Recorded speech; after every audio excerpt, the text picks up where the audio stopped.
Hey guys, it's Will. It's Hong Kong Cinema Appreciation Society. Welcome back to the channel. If you're new here, welcome to the channel. Thank you for finding us. If you feel like subscribing, giving us a comment, giving us a thumbs up, all that fun stuff. It will be much appreciated. I'm going to jump right into this video. I am very, very excited about this video. I have a lot to say.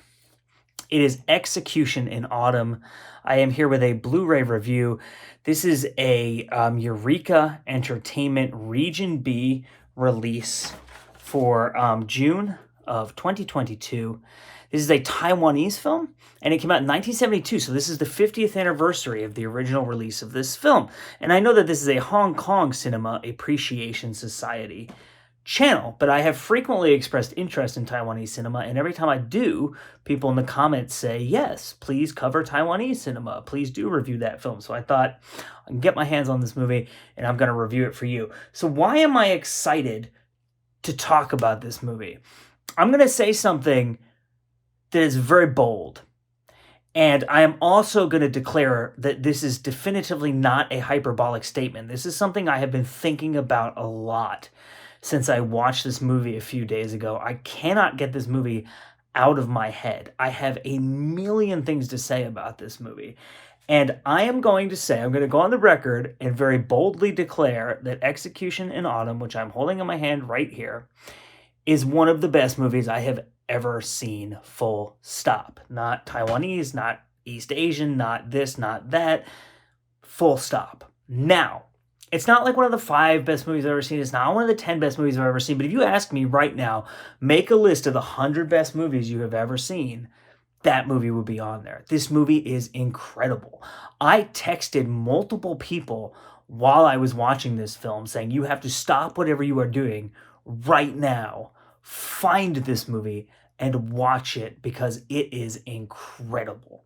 So this film was directed by Singh, who is called the godfather of Taiwanese cinema. And I really cannot emphasize enough that I don't know a ton about Taiwanese cinema. Okay, so like I am very new to this and I am learning about it through like the essays in this booklet. And I have Eureka was kind enough again to send me the press release here. And East Asian Cinema History, the channel on YouTube, I've learned a lot about the history of East Asian films, and especially Taiwanese films, from those videos, and from other like Rebels of the Neon God is a movie I really love. I've read about that movie and watched some videos about that and learned a little bit about, but I really don't know that much about Taiwanese cinema. But so Singh, who is the director of this film, is considered the godfather of Taiwanese cinema. And this is a new 2K restoration that was done by the Taiwan Film Institute, I think for the 50th anniversary of this film, or so that it would be ready for the 50th anniversary of this film. There is a bonus feature on this Blu-ray release,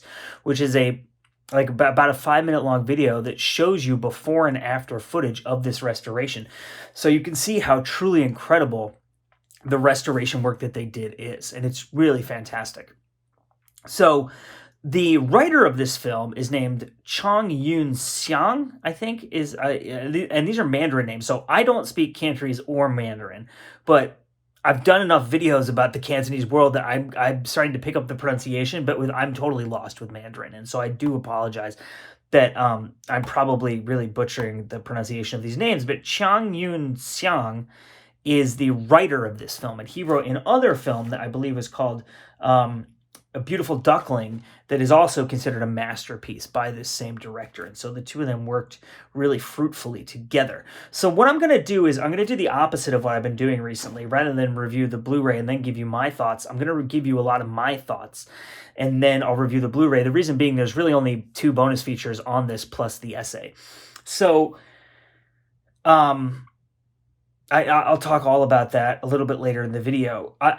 I have enough to say about this movie that I really could do like a feature-length commentary on it. So the way that I pared down how I was going to address it in this video is I decided to not spoil anything in the video. So all the stuff that I would really want to analyze that would ultimately include spoilers in it, I'm not going to talk about. That's how I decided to keep this video. Like, I took pages and pages worth of notes when I was watching this film. I paused it so much, and I thought about stuff, and I went back and rewatched stuff, and like, it really is an incredible movie that from the very first, like the beginning of this film, and here's where I can start my analysis maybe of this movie. Let me tell you what the film is about before I get deep into that. It's a pretty simple setup. There's a guy from a wealthy family who is this guy right here. And the acting in this film is incredible. And let me tell you the names of the actors, which I wrote down here because, again, I'm not going to remember it.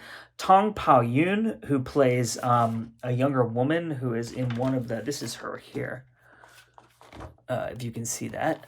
And then Oh Wei, who I believe is that guy who's on the cover, who you can see perhaps more clearly in this picture here, who I learned from the Tony Raines feature on the Blu-ray. He passed away very young.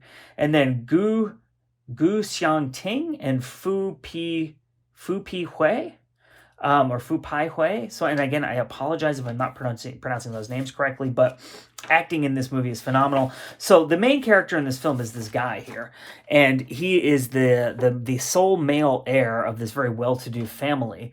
And it's a period piece, and he commits a triple homicide, and he is sentenced to be executed. The way that the executions work in the era and the place in which this film takes place is that they are, as per like a kind of Confucian philosophy, the executions take place at the autumn equinox, right, which is related to autumn being the season of death into the winter and things like that. And so that's when people are executed. And so he's convicted and sentenced to death right after the autumn equinox. So he has a year to basically sit in prison and await his execution. This is very much a film that is about, it's interesting.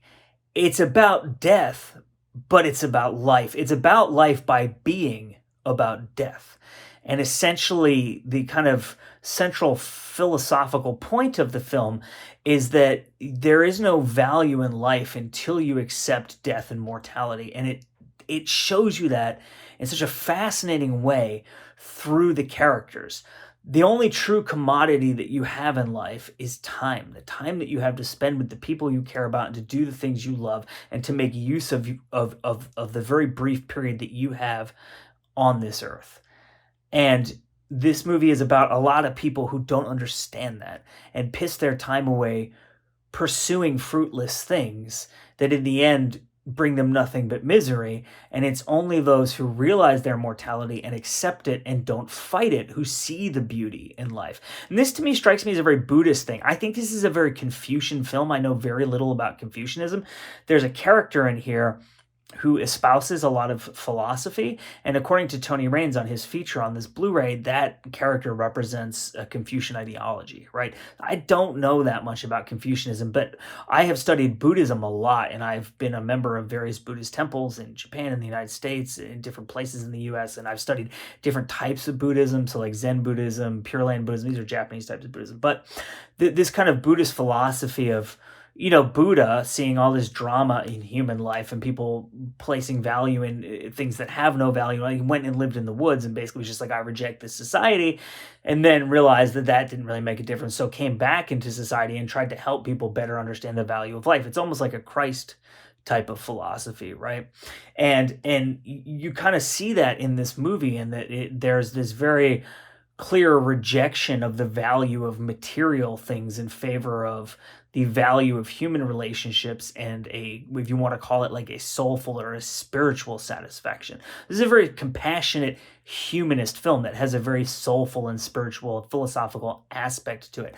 A lot of the themes that this movie deals with are, as you may know if you watch this channel regularly, I am a writer, and actually just last year I wrote my first novel, which is now with the publishing company, and a lot of the themes that are in this film are themes that I deal with in my own writing. And so to see this movie was almost like all the jumbled, chaotic, incoherent thoughts in my head about these subjects made very plain in this film. It was like watching myself and knowing myself better through seeing this film. It was a really profound experience for me to watch this movie. Now, I will also say this is a very entertaining film. Like, if you just want to watch it as kind of a drama, you can very much do that. It kind of reminds me of Japanese cinema. It has this kind of quiet, stark, nihilistic fatalism to it.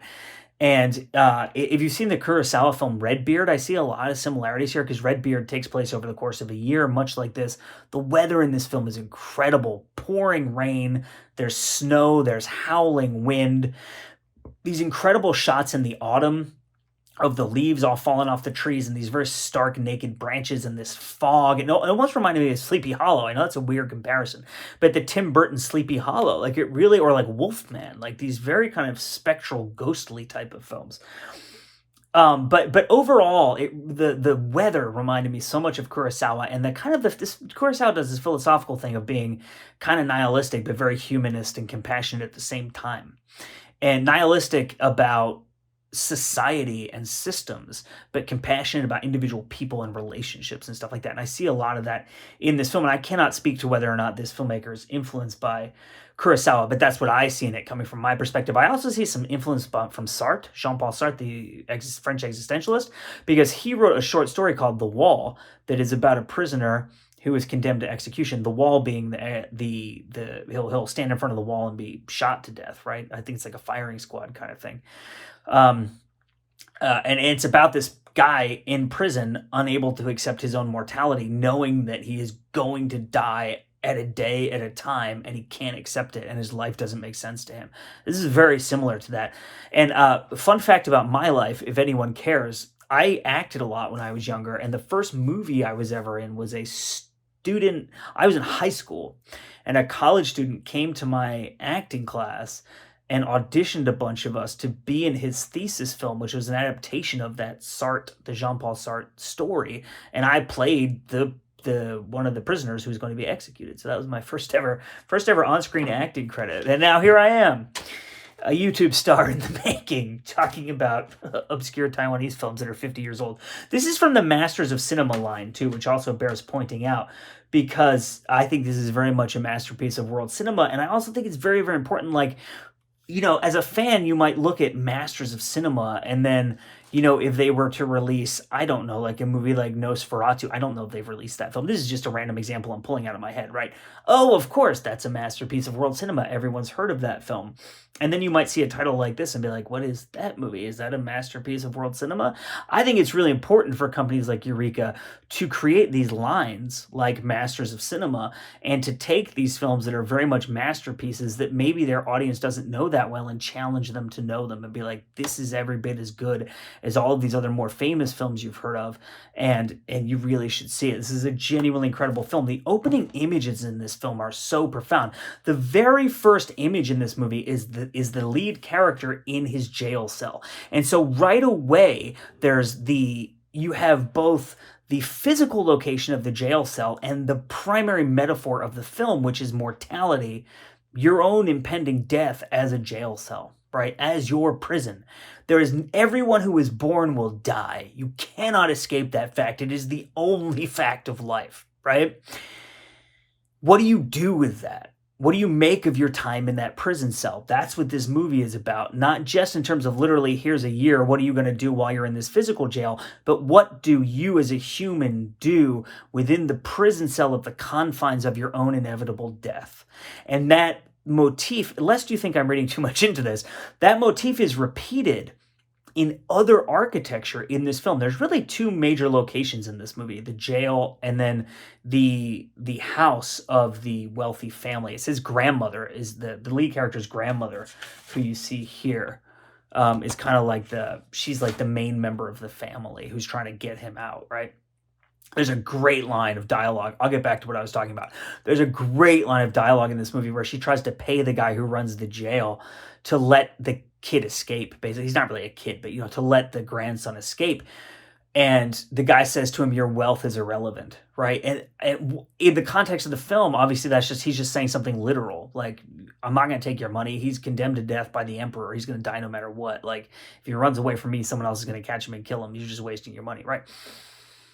But what he's really saying is, your wealth is irrelevant. Like, everyone dies. The money doesn't make a difference. It's not going to save you. You're going to die. And this is not a movie about death in a really depressing way. It's a movie about death in a really beautiful way. And again, it reminds me of Japanese stuff, and like the Buddhism, especially the beauty of life is found in the fact that it is so short. And that's kind of what this movie is about, and accepting and acknowledging that, and the fact that that's only true if you live by that as a kind of guiding philosophical light, in a way, if you want to call it that. But so to get back to the point that I was making about the prison cell and the prison cell of your own mortality, in the house of the wealthy family, it's really beautiful. The sets in this movie are incredible. The jail set is amazing. It kind of has this, it's really interesting because it's very clearly a set, but there's not this really obvious artificiality to it the way you get with the Shaw Brothers films. It's shot, and the cinematography in this movie is gorgeous. It's incredible. And it's interesting because it's not like Kubrick, right? Where you watch a Kubrick movie and you're like, holy shit, that shot, right? It's not that the shots are incredible in the way that they're ostentatious and stuff like that. It's just that the visual makeup of this film is really beautiful. The way that the camera work, and it's shot to be kind of lived in and realistic. To make it's not like us looking back at the past making this ornamental prestige type of period piece film that you would see in Hollywood. It's a very naturalistic way of making a movie about an ancient past that's done really well. And the sets and the cinematography, the weather, the rain, the snow, it's very like sensual, gorgeous, beautiful film that in a way is about life, right? And all these different, things die, things grow again, and all of these things are life and earth and the world and the things, our confines, our prison cell, if you want to go back to the metaphor. So in the house, this house in which the grandmother lives, the walls are made out of wood, and they're composed of these slats that are kind of like arranged between these beams. They look like prison bars, and there's shadows coming through them, casting prison bar type shadows, and or light, I should say, coming through, casting these shadows. And so everywhere you go, you see this visual motif of bars, like in a prison. So whether you're in the jail or not, you are imprisoned by the inevitability of your demise. And that's what makes this masterpiece filmmaking. Like I said, with the dialogue too, so many lines. I'm not going to say every single line, because obviously there are some functional lines in the movie, like someone's knocking on the door of the jail being like, can I come in? That's not like a metaphor, right? Maybe it is. But you know what I mean? But so many lines in this film are really these deeper meanings related to thematically what this film is about. So I'm looking at my notes here to see if there's anything I really loved about this movie that I didn't mention, but that does a pretty good job of covering it. Oh, I wanted to mention the music, which is the name of the composer is Japanese. I don't know if it's someone who had Japanese parents maybe and grew up in Taiwan, or if it's actually a Japanese person. But the music is, there were a couple scenes in this movie where the combination of the kind of the events of the film, the music, and the cinematography, I just had to pause the movie and go get a snack, take a drink of water. I just needed a break from it for a minute, because it's just the emotional power of it. And if you watch movies just for fight scenes, if you watch Jackie movies just for stunts, if you love John Woo because of the shootouts, if you're an action person, if you're a pure martial arts person, maybe there's not a lot for you in this movie. I would imagine that someone who's a hardcore martial arts movie fan, who is also an actual martial artist, would probably laugh at the fight scenes in this movie, because they very clearly were not, no one who knows anything about martial arts were involved in the fight scene. There's only 2 of them, but it's not, whatever, Bruce Lee, Donnie Yen, it's just, it's not very good, right? But to me, that doesn't matter. It's just an incredible, profound, very beautiful film. So to review the release, you have this slipcase here, which I'm getting a lot of glare off of, so I apologize for that. It's this very kind of deep, it's almost like the same color that they used for Wild Search. If you have that Eureka release, it's almost like this blood red color. And then there's the back. And then I believe the slipcase and the essay was written by Philip Kemp, and I will talk about that in just a second. But it's limited to the first 2,000 copies. If you don't know anything about Taiwanese cinema in the same way that I don't know anything about Taiwanese cinema, so there's the cover there, I would highly recommend getting one of the first 2,000 because the essay in here, or the booklet, I should say, not just the essay, but there are two, I think, key selling points to this booklet. And let me tell you what they are. First of all, so as you can see, that's like the cover of the booklet there. It's a glossy paper, so I'm getting just like enormous amounts of glare off of it. So there's the full credits for everyone who is in this film. I should also say something else that this movie does really, really well is, because it's very limited locations, it goes back and forth between sections of the film that very much feel like a play, and that there's characters in a confined space talking a lot about theme. And, like, dialogue in a play is oftentimes very different than dialogue in a film, because in a play, everything is told through dialogue, whereas in the film, you have visuals and the camera and music and, like, stuff like that, right? Whereas in a play, what you really have is the words. And so there are sections of this film that really are like a play, but then there are, and they're not long. It's not like, oh, now we have to watch a 40-minute scene of people talking. Like, I don't want to deter you if you don't like that kind of stuff. They're relatively short scenes, but there are some sections that feel like a play. But then there are sections that are incredibly cinematic too. And the fact that they can go back and forth between those types of sections and that they blend seamlessly, I think it is very, very well done. So to talk about why you should get this booklet if you don't know anything about Taiwanese cinema or this filmmaker, you have this little intro here about the filmmaker that I believe was written by the Taiwan Film and Audiovisual Institute, and then it has his credits listed here. So it's basically like, as I said, this movie genuinely blew me away. And I would say this is, again, to reiterate, I know I keep saying this is probably one of the best movies I've ever seen. I would put this in the top 4 movies. I know that's a weird count, but I saw a trilogy this year that are some of the best movies I have ever seen in my life. I would put this in the top 4 movies I have seen this year, and in the top 5, I would say, movies I have seen as first watches for this channel so far. And I might even be so bold in the moment to say that this is my favorite first watch in all of the years that I've been doing this channel. So, but look, he's made so many movies, and I love this movie so much that I'm like, okay, I should just go through this list and try to find all these movies. He also just passed away last year, and I think he was 91. So this is a very kind of timely release here. I should also say, and again, this is something that you should go and read more about on your own, or read about through this essay here, because I am not an expert on these types of films at all in any way. But he was born in China. It's probably worth pointing out. The filmmaker was born in Shanghai, and then he ended up in Taiwan. So I think King Hu has kind of a similar story. King Hu is mentioned a lot in reference in the Tony Raines piece to this guy, because I think they're kind of about the same age, and they both ended up in Taiwan in order to make like Mandarin cinema, I think. And there was a wave of filmmakers who left Hong Kong and mainland China to make Mandarin cinema in Taiwan, if I'm not mistaken. Again, I'm not an expert on these things. So Philip Kemp wrote the essay here. It's called The Dark Morality of Lee Singh's Favorite Film. And he says that because Lee Singh said that this was his favorite of all of his films. So this essay, it talks a little bit about the history of Taiwan, which I know a little bit about because I took classes on the history of China when I was in college. And so I studied, I took a course on the history of China that was 2 semesters. It went for an entire year. And one was basically like the entire history of China up until 1911. And then the other class was like the last 100 years kind of thing, So I know a little bit about like Chiang Kai-shek and that part of Taiwan, but I don't know like the whole history of Taiwan. And so this goes into detail on that. And then it goes into the life of the whole life and history of the filmmaker, his entire career, how he got into making films, what type of films he made. And then it talks about the setting of this film, like when it takes place, time period wise, which is like, I don't know anything about that. So it was really interesting to learn about that and to kind of be able to contextualize the film in terms of its time period and the dynasty during which it took place.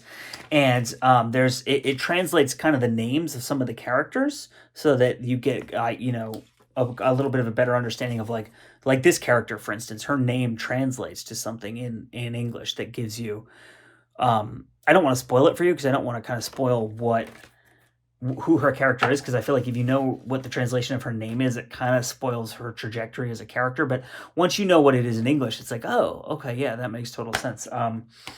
And so that's kind of the booklet and the slip. You get. I love this slipcase. I think this is really nice. I'm trying to get like a good view for you without like killing you with the glare.